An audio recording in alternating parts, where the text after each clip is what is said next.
When we awoke in the morning, we learned that we had drifted around 15 miles during the night, putting us roughly 90 miles from shore. For the past 9 days, we'd been in the pursuit of billfish off the coast of Guatemala. But what is considered one of the best fisheries in the world was not producing, due to an influx of abnormally warm water. So with only 1 day remaining for our trip, we set out the teasers and hoped that the long journey into the middle of the blue desert would reward us with one last fish.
It's early April, and we're chasing billfish based out of a lodge called Casa Vieja, located in Estapa, Guatemala.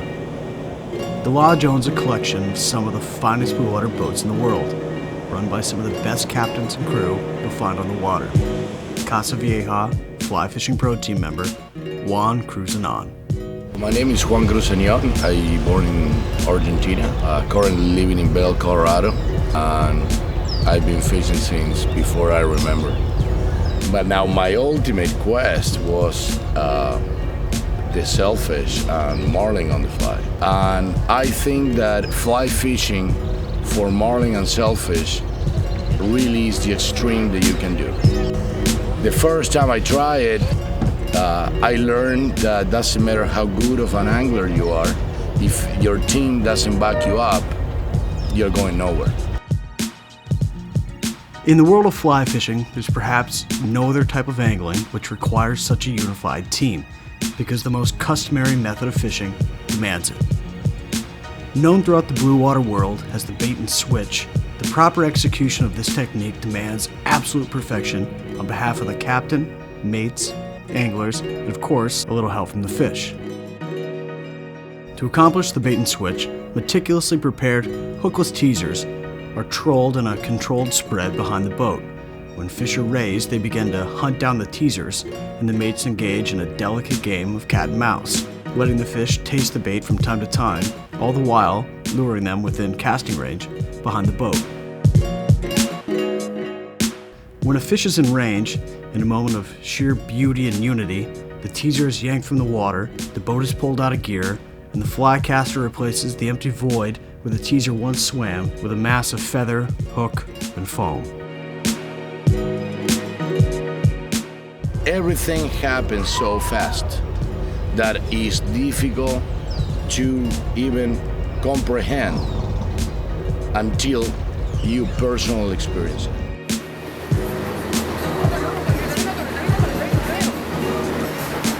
In many ways, catching a billfish on fly is an exercise in controlled chaos. And with so many variables, it's much easier to fail than experience success. But with time and experience on their side, fewer approach perfection than Captains Ron Hamlin and Chris Sheeder. My name's Ron Hamlin. I've been up the hill, down to the bottom of the valley, and I'm making my way back up to the top. Hell of a lot harder getting back up to the top. It's only because of Guatemala that I'm getting back to the top. You can't excel unless you're in an area where the fishing is phenomenal.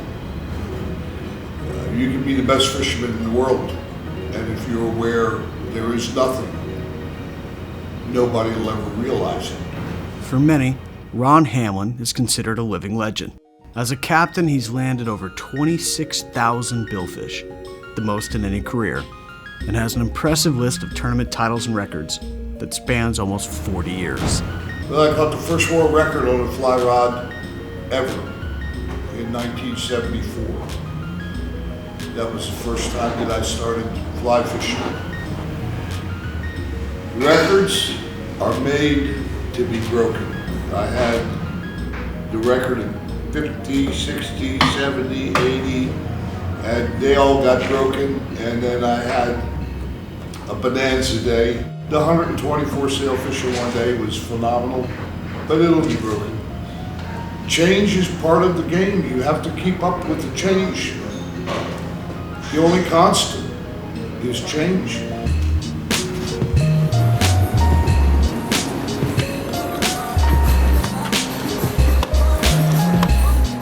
Captain Chris Sheeder grew up in Hawaii, trying to catch anything that could swim. And after an impressive career that has taken him everywhere from chasing marlin and giant trevally in Midway to billfish in Costa Rica, Chris settled in Guatemala in 2001. Many regard Chris as one of the best fly fishing captains anywhere in the world. But with such an easygoing personality, you won't hear him speak of his accomplishments.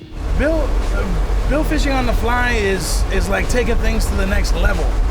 You know, it takes the solidarity out of fly fishing. It's a team sport. Everybody's got to do their part in order for the thing to work. You know, in order to hook the fish, catch the fish, land the fish, everybody's got to do their job. Anybody can drag a bait and catch a fish. You know, we're teasing fish right behind the boat. Everything's right at your feet. It's right in your face. And you know what better way to hook a fish than right in your face? During his time in Guatemala, he's released over 6,000 billfish. He holds the one-year record of 639 releases on fly, including a 400-plus pound blue marlin, and the single-day record of 57 billfish, all on fly. When you're looking for any signs of life, you got to look at the ocean as a big desert that's got an oasis here and there. It's got little palm trees here and there. It's got little patches of life here and there. So you're looking for the signs that lead you to that. You know, birds. You're looking for temperature breaks. You're looking for color changes. Even porpoise, they have to eat too. They eat the same thing. Any signs of life is what you're looking for. And in this fishery, when you charge a marlin, when you set the hook on a marlin and that marlin takes off at 65 miles an hour, you better know what you're doing. Because you can hurt yourself, you can hurt your mates, and in a split of a second, it's all chaos. Now, it's very frustrating. Happens to us. We are fishing for billfish. The sailfish hits the fly and wraps on the bill. You set the hook, nothing.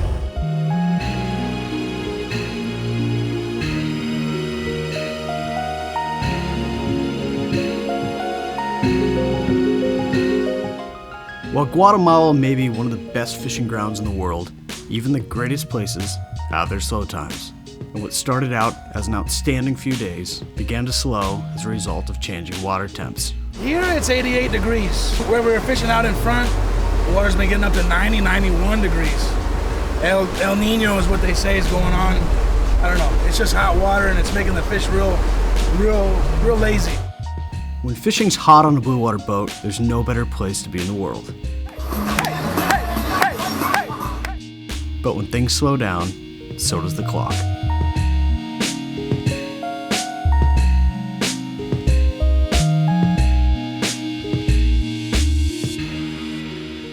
After 4 brutally tough fishing days, it became apparent that the warm water was crippling the fishery. We raised a few fish here and there, but they came in slow and were largely unresponsive to the fly.